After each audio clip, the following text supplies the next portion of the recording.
Thanks for watching my video application for the MrBeast creative job. In this video, I'm going to lay out the 4 main challenges plus the additional grand finale for the MrBeast Deserted Island giveaway. Video begins. MrBeast. This is a massive deserted island. Quick drone footage zooms out to give a massive wide shot, establishing shot of the island. It's gonna have a massive volcano, some beautiful jungles, and some really nice beaches. MrBeast. And the last person to leave the island wins it. Contestants. Woohoo! By the way, we're going to be starting off with approximately 30 contestants. I know like in the Squid Games video, for example, there's 456. For this video, I'm going with 30. I'm going with 30 because later on in the video, we're going to be able to build some story based off of the remaining 10 to 12 that are actually still in the actual video itself. The camera does a dynamic zoom around the island, showcasing some of the beautiful forestry that it has. MrBeast voiceover. This is a competition to see who will win the island, and they have no idea what's coming up. Cue compilation of the contestants being happy, angry, yelling after losing a challenge. Ah! You know, get a quick compilation of emotions to really show what's coming up for you to stay tuned. AKA retention. We're going to do a riser, and then we're going to do a drop off.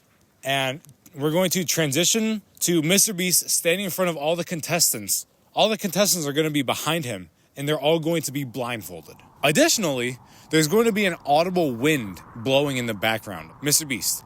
And we begin with the first challenge. Everyone, take off your blindfold. Now, in order to win this challenge, all you have to do is just walk to that finish line right there. The contestants grow concerned with how simple this challenge is. Contestants, okay, what's the cat? Before he's even finished saying it, contestant gets interrupted by the loud sound of a mechanical Metal Gear opening to reveal an active volcano. The cover itself looks as though it hasn't been opened in 50 years with all the dust and dirt that's sitting on the top of it. And trust me, I'm going to explain all of this in 1 minute. MrBeast, for your first challenge, you need to cross an active volcano. Contestants, oh my God, what? What is he talking about? Transition to a dynamic drone shot of the opening of the volcano and the platform that they have to walk across in order to beat the first challenge. MrBeast, you guys have 5 minutes to cross this balancing beam to get to the other side. Good luck. Cue the timer in the corner. And now I begin to explain this entire concept. So, before you guys just like ball up my resume and throw it into the trash right now, let me at least explain myself. We will either find a deserted island that has an active volcano on it, or we will make one. Whichever is going to be safer first and foremost, and then second, lead to a better video. If we're building one, then we don't need to use real lava. We could just set up LED lights at the bottom and illuminate it so it looks like it's lava.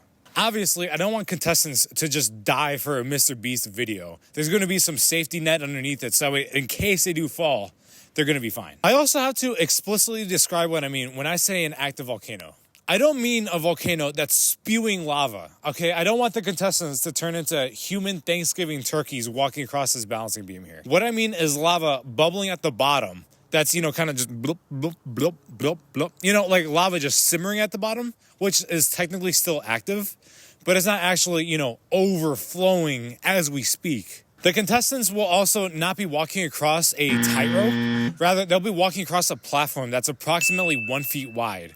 It's gonna be safe. I'm not trying to kill anybody doing this. Ideally, rather than walking across the brim of the volcano, they'll walk across somewhat inside of the volcano. So that way it'll be more visually compelling with the color grading and going on inside of the video.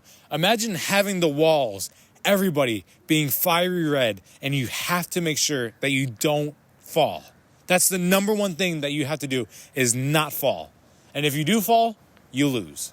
Just to recap, the temperature, the potential chemicals in the air, the safety of actually walking across a tightrope across an active volcano, I haven't really accounted for deeply for any of that.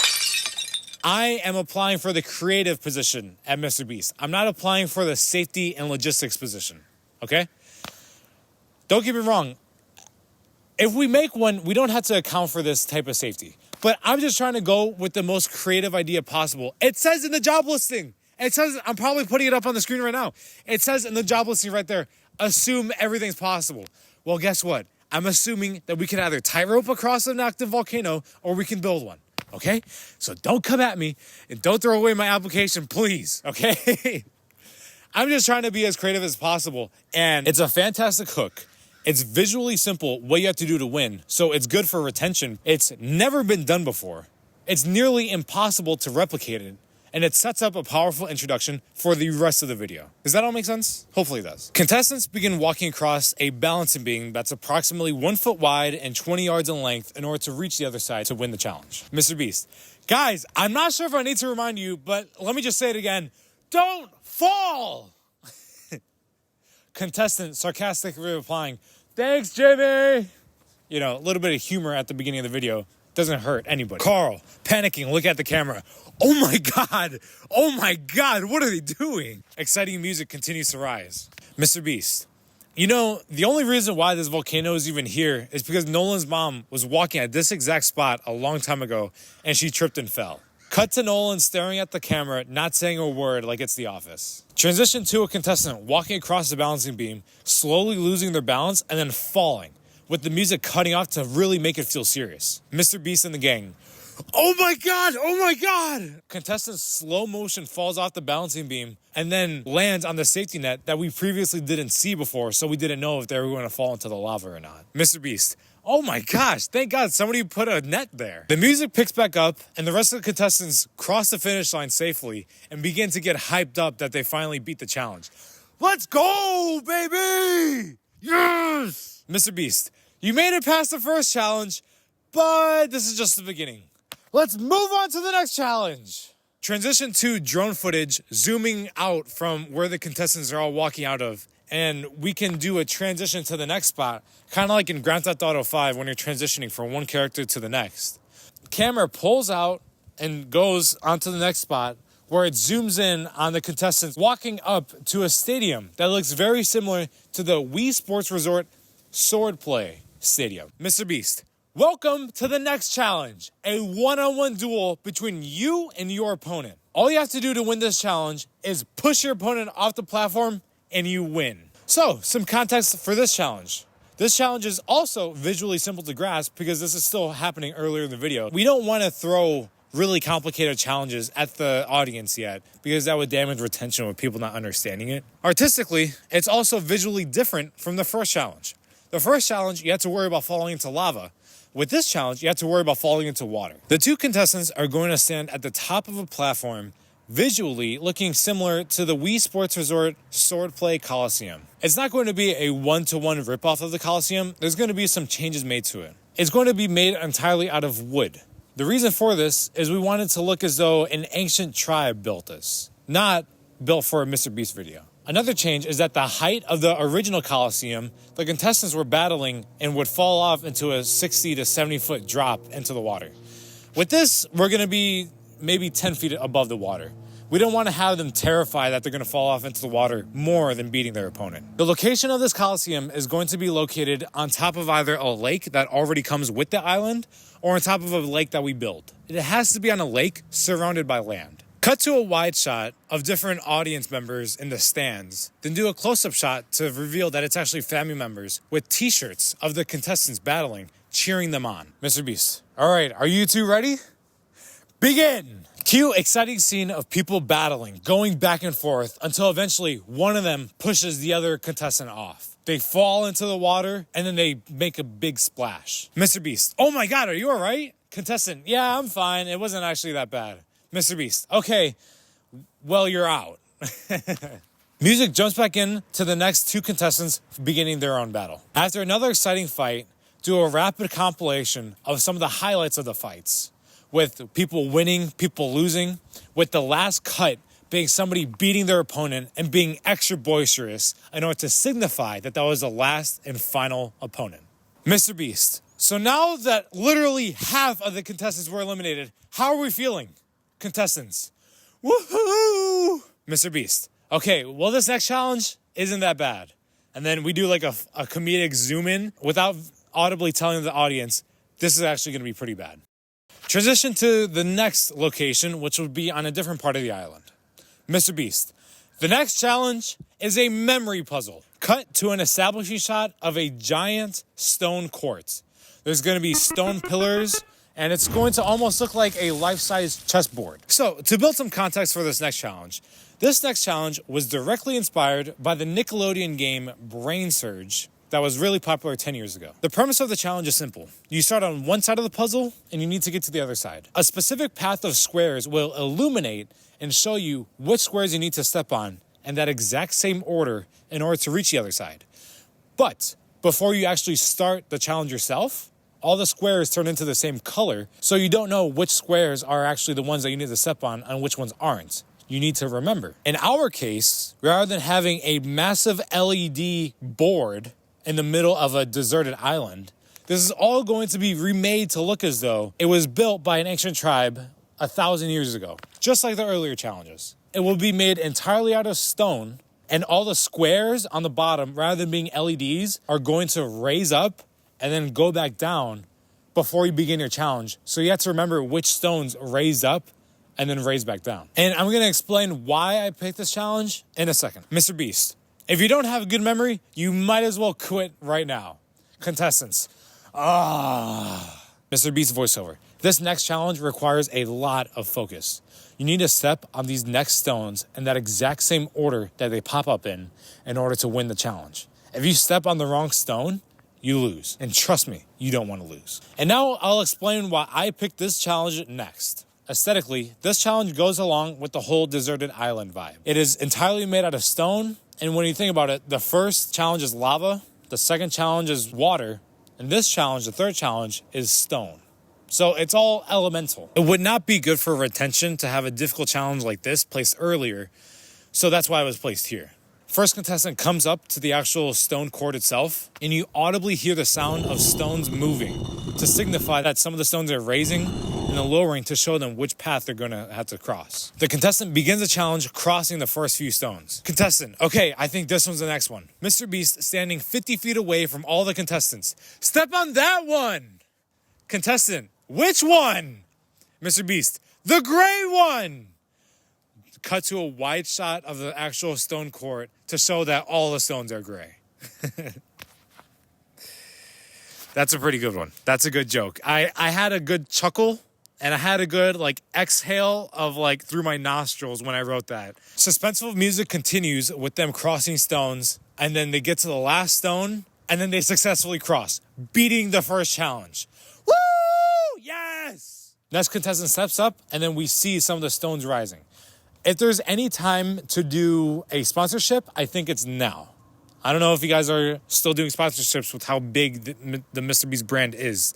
But if there is any time, it'd be right now. While the challenge is going on, in post-production, we will illuminate some of the stones to show which stones the contestant needs to step on and which stones they need to avoid. So that way we have an understanding of it, but the contestants, they don't know. Contestant continues playing, but halfway through the challenge, they step on a wrong stone. All of a sudden, the fire that's surrounding the actual stone court itself on top of stone pillars begins blazing. And we get a giant boom drum sound. And all of a sudden, a CGI pterodactyl comes down and picks them up. Now, I'm about to go on a little bit of a tangent here. Bear with me. This is the beginning of MrBeast lore. In a lot of the recent videos, such as the $0 to $1 million house, at the end of the video, there's been CGI done. For example, blowing up the moon, blowing up the earth, that sort of thing. Like in the laser maze as well, all of them, there's CGI. This is no different, but this is the beginning of MrBeast lore. When this contestant incorrectly steps on the wrong stone and they lose the challenge, the pterodactyl comes and picks them up. We see them fly off into the distance, and MrBeast waves to them like this, bye, see ya. In the next video, they get dropped off, and they further contribute to the lore in the next video. Perhaps participating in that challenge, perhaps delivering a message, perhaps whatever it is. This can turn into an entire department in and of itself, the MrBeast lore team. If we begin and we plant the seed of MrBeast lore today, and in 5 years, it turns into a TV show, or who knows what it is. If we started today, this will bring back and uplift the library of the MrBeast channel by tenfold. There will be entire subreddits about it. People will be watching it. Now, of course, this isn't going to be all the audience, but it's going to be a brief 5-second, 10-second cameo that will continue on forever, until the rest of time. MrBeast lore will incentivize certain people that never even heard of MrBeast lore before to go like, wait, where does it all start? And then they watch this video again. And then they come back to it. And then they come back to it. It will constantly encourage viewers to come back to older videos. As of right now, there is no reason for anybody to go back to a video that's 3 years old, some random video. Of course, the algorithm will, push it, but there is no actual reason to go back to a video that's a couple years old. With the planting of the seed of MrBeast lore, this will sprout it. This will start people coming back to older videos going, wait, what did he say there? What did he say there? How does this all tie in together? Now, I'm not saying that we have entire videos dedicated to MrBeast lore. Perhaps that can be an entire channel in and of itself. But it all has to start somewhere, and it starts with this. And the next video, that pterodactyl comes and drops off that contestant that stepped on the wrong stone. MrBeast just goes, "What are you doing here? I don't remember you. What? I thought that pterodactyl took you." And then the guy just just goes like, I don't know. Whatever. We can do whatever we want with it. But just plant the seed of MrBeast lore. If I'm insane for coming up with this idea, please let me know. I think it'd be a really good idea for MrBeast lore. And I don't think it'd really damage retention if we only touch on the story for maybe 5 or 10 seconds. Not a whole lot of people are going to drop off when they're already invested 5 minutes, 6 minutes into the video at this point. I don't know. You tell me. I don't know. Maybe I'm crazy. But I think doing a MrBeast lore bit would really contribute to viewership. Now, similarly to the previous challenge, we do a compilation contestants winning and beating their challenge. Woohoo! Yes! After everybody wins, and then we show how many winners are and how many losers there are, then we do a personal interview segment where we really dive deep into each member. The reason for this is we really want to build up a connection with whoever is going to win the challenge now. We don't want to introduce whoever is going to actually win the challenge at the very end of the video. That doesn't make sense. With all the contestants, we need to interview them and ask them positive questions. Who's motivating you? If you win the island, what are you going to do with the island? Are you going to sell it for money? If you're going to sell it for money, what are you going to use the money for? These types of things. It has to contain whoever is going to eventually win the island. It has to. MrBeast. Okay, now we will sort everybody into groups of 2. To establish some context for this next challenge, rather than being on the island, we're just going to be off the coast of the beach on the actual ocean itself. Everybody is going to be standing on their own individual platforms that are going to be approximately 8 feet by 8 feet wide. Since they're going to be in groups of 2, their partner is going to be standing directly across from them, standing on their own platform. Each of the platforms are going to be connected by a beam underneath the water. This beam will be able to precisely change the distance between the 2 platforms. The premise of the challenge is a nod to the first island challenge, a coconut throwing contest. Basically, one contestant is going to throw the coconut to the other. When you catch it, you move on. If you let it fall into the water, you lose. Except, unlike the first challenge, this is going to have a more visually compelling element with everybody standing on their own platform. We might get into, throws that are 10 feet, 20 feet, 30 feet, 40 feet, 50 feet. Who knows? Who knows how far this can go? Because the distance between the 2 platforms is going to increase more and more, it's going to be more and more dangerous to actually catch a coconut from 20 yards or 30 yards. So because of this, we can make the coconuts out of foam and then just paint them green or paint them whatever we want to. And with this challenge, we could set up drones to show right where the coconuts are going to be thrown at so we could get some nice cinematic shots of the coconuts flying in the air. MrBeast. This is a coconut. Now, throw your coconut to your partner. They throw it. Before MrBeast even says anything else, we get the sound of a mechanical of the distance between the 2 platforms increasing. MrBeast. You guys will throw the coconuts back and forth to each other until only 2 people are left. Since this challenge is nearing the end of the video, we have the audience's permission to really dive deep into the emotions behind each round. You know, the nervousness of catching the coconut, the nervousness of throwing it, the nervousness of, oh my God, is he going to catch it? Is he going to catch it? You know, we have the audience's permission at this point to really dive deep into it. As the challenge continues, the first group drops their coconut. MrBeast, that's the first group eliminated. After they get eliminated, we're going to CGI edit the platforms going underneath the water, and we just hear the sound like bloop, bloop, bloop, bloop, bloop, bloop. The platforms are just going to go underneath the water, and then the contestants, they just go with it. Yo, I just made that up on the spot, but that looks amazing. I was going to do something else, but that sounds amazing. Drone footage continues of them throwing the next round of coconuts, with MrBeast going, ready, throw! And then when they throw, we get a wide shot from a drone of the coconuts being thrown in the air. Teams continue throwing their coconuts back and forth with the music rising to be more and more compelling until it happens. The last group accidentally drops their coconut, and the winners, the final two people, are in it. Contestants, woohoo, yes, they're going to be hugging each other, they're going to be getting hyped up, everything. At this point, we're really going to dive deep into the nervousness and the anxiety. We're going to cut to a more serious shot of them just sitting there when them being laved up, and they're just going to be like, I'm so nervous for this grand finale. I don't know what this next grand finale is, but oh my God, I'm so nervous. Despite the fact that they're in the grand finale, one of them is going to be eliminated. Cut to MrBeast and the two contestants standing at a large stage on the beach itself with 5 steps up on either side, made entirely out of wood, with a tall table in front of them that's right about chest height. While they're walking up, we're going to have drone footage showing them walking up with the music really exciting. MrBeast, this entire challenge, literally everything, all comes down to this right here. Congratulations on making it this far. The final challenge, the challenge that determines who is going to win a $10 million deserted island, is going to be determined by a game of rock, paper, scissors. And believe me, I'm going to explain why the grand finale of a $10 million video is going to be rock, paper, scissors. Trust me, it makes sense. Cue the contestants' reactions because we have no idea what they're going to be. MrBeast, all right, it all comes down to this. Are you ready? Contestants answering nervously, yes. MrBeast, all right, ready. Rock, paper, scissors, shoot! As MrBeast is saying the word shoot, the actual winner of the challenge itself isn't shown yet. We're going to get some dramatic shots of the island itself, some emotional shots of them winning the previous challenge that they just won together, and then everything that this all comes down to.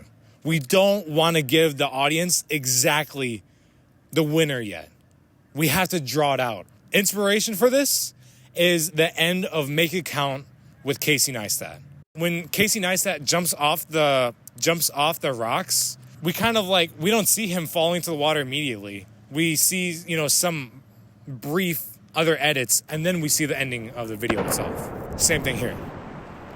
Now, let me establish some context before you guys ball up my resume and throw it in the trash for ending a $10 million MrBeast video with a game of rock, paper, scissors. I have 5 reasons why I think it legitimately is a fantastic ending. First reason, it's pretty funny. The contestants walked across a literal volcano, pushed their contestant off in the second challenge, had to remember mind games for the third challenge, used teamwork to win the previous challenge with tossing the coconuts, and now they're ending it with a game of rock, paper, scissors.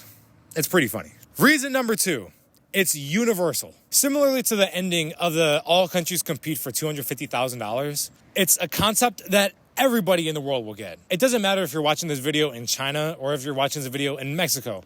Everybody knows rock, paper, scissors. A video of this magnitude, you want everybody that watches it to understand the ending. Like in the ending of Squid Games, for example, that was a fantastic show. I don't know if 99% of the people that watch the Squid Games actually know how to play Squid Game. Reason number 3, the story itself is a viral concept. Dude, have you seen that new MrBeast video? He gave away a $10 million island with a game of rock, paper, scissors. What? No, dude, are you serious? Yes, dude, you have to watch it now. The story itself is going to go viral. This video can go viral with anybody. It doesn't matter if you're rich, poor, young, old. It doesn't matter what culture you come from. This ending is going to be clipped. It's probably going to be shown on news for the absurdity of it, and it's going to go viral. It doesn't matter who you are. You can watch this video and be amazed. And honestly, there's something to be said about some kids playing rock, paper, scissors amongst themselves and be like, oh, I just stole your island. Oh, I just stole your island. Like, it's very possible to go viral amongst kids in first grade, kids in second grade because of this. They'll watch this and they'll go, that guy won an island from rock, paper, scissors. Maybe one day I can do that. Reason number 4, there's no strategy. In certain games, such as the soccer ending in the All Countries video and the original island giveaway video, the endings was soccer and bowling. If you grew up playing soccer in high school or in middle school, or if you grew up bowling in high school or in middle school, right then and there, you could just simply have an unfair advantage. With this, it is absolutely a level playing field. You can be the most fit person in the world or the most laziest person. You can still win this game of rock, paper, scissors. And reason number 5, it suits MrBeast's style. Like in the video, spend 100 days with a stranger to win $500,000. There was a human connection that formed with spending 100 days with each other that warranted for a human connection-based ending. In the video, ages 0 to 100 compete for money. They all spent a week about getting to know each other and learning about who each other person is. And at the end of that video, the winner of the video was determined on who was lying and who wasn't. For this video, the contestants will only have 24 hours to get to know who the other contestants are. So it wouldn't make sense to have an emotionally compelling ending like those other two. However, in the previous challenge, they put their complete and absolute faith in one another in order to move on to the grand finale, rock, paper, scissors. Because of this, we have a more sped up connection built between the two contestants because they trusted each other in that previous challenge. They needed to trust each other in order to win. Now we have a connection built up between the two. They're competing against one another, and this allows for a more exciting game of rock, paper, scissors. MrBeast's voice comes back in, shoot! One of the two contestants wins, and then we have fireworks going off in the background and huge celebrations. Everybody's happy, but we're not done yet. While everybody's celebrating, we give additional shout outs that are necessary to make this video happen.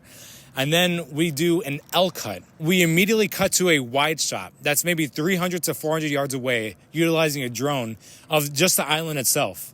We could still hear MrBeast and the contestant cheering and happy, but we get that sound effect like you're standing outside of a club and the music's still playing, but you're standing outside of it. So it's like, doom, doom, doom, doom, doom. I don't know what it's called, to be completely honest with you, but I'm just like describing it to you. And as we get this wide shot of the island, all of a sudden we hear the sound of earth rumbling, almost like there's like a landslide is coming. We just hear earth shaking, cracking. All of a sudden, the island itself literally gets picked up from out of the ground with a giant void left of where it once was, and water begins to pour in from all sides to begin to fill the void because the ocean would naturally fill it in. There's water flowing off the actual sides of the island itself, and then we just see it. We just like the camera just pans, and we just track the island going and then slowly going off into the distance where it eventually speeds off into the stratosphere, and then we just see a little twinkle left of where it was. Video ends. Thank you so much for watching. If this video is not good enough to get me hired on as a creative working at MrBeast, seriously, it would mean the world to me if you could get back to me and let me know what I need to change about my attitude towards being a creative at MrBeast so I could become one. If that doesn't work out. With just a simple email, call, or text, whatever. It doesn't matter. Thank you so much for watching this video. Have a blessed day.